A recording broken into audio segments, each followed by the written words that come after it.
Menjelang pelaksanaan pemilu pada April 2019 nanti, bubuhan remaja sebagai generasi milenial mendapatkan kesempatan memberikan suaranya pada pemilu tahun ini. Dengan melibatkannya bubuhan pelajar sebagai kaum milenial, maka diharapkan bubuhan caleg partai politik jangan sampai bermain politik di sekolah. Yang warnanya silver kayak gitu. Menjelang pelaksanaan pemilu pada April 2019 nanti, bubuhan remaja sebagai generasi milenial mendapatkan kesempatan memberikan suaranya pada pemilu tahun ini. Kada terkecuali bubuhan pelajar tingkat SMA, MA, dan SMK yang berusia 17 tahun ke atas. Dengan melibatkan bubuhan pelajar sebagai kaum milenial, maka diharapkan bubuhan caleg partai politik jangan sampai bermain politik di sekolah. Demikian ditegaskan Kepala Dinas Pendidikan wan Kebudayaan Provinsi Kalimantan Selatan, M. Yusuf Effendi waya ditakuni Prima TV Kamarian Sabtu 23 Maret 2019.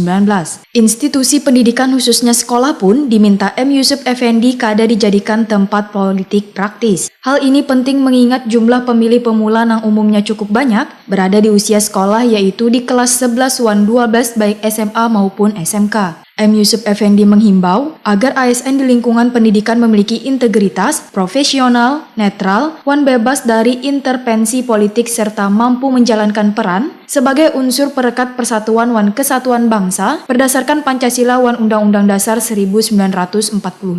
Sekolah pun diminta kada melibatkan peserta didik wan guru dalam kegiatan politik praktis dalam bentuk pertemuan, seminar, sosialisasi maupun lainnya. M. Yusuf Effendi meminta sekolah agar selektif dalam memenuhi undangan kegiatan yang melibatkan peserta didik wan guru. Karena yang berhak melakukan sosialisasi wan pendekatan ke sekolah-sekolah adalah unsur kelembagaan yang kaya KPU wan Bawaslu sebagai pelaksana pemilu, yang bertujuan memberikan arahan serta wawasan dalam mencoblos wan mengenali warna pada pemilu legislatif wan Pilpres 2019.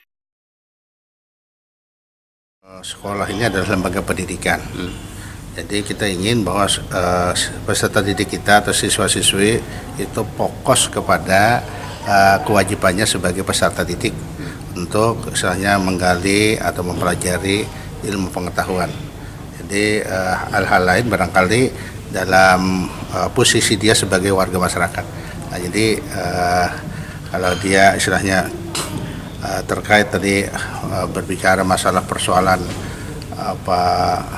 pemilihan presiden ataupun pemilihan legislatif, nah itu kapasitas dia sebagai warga negara.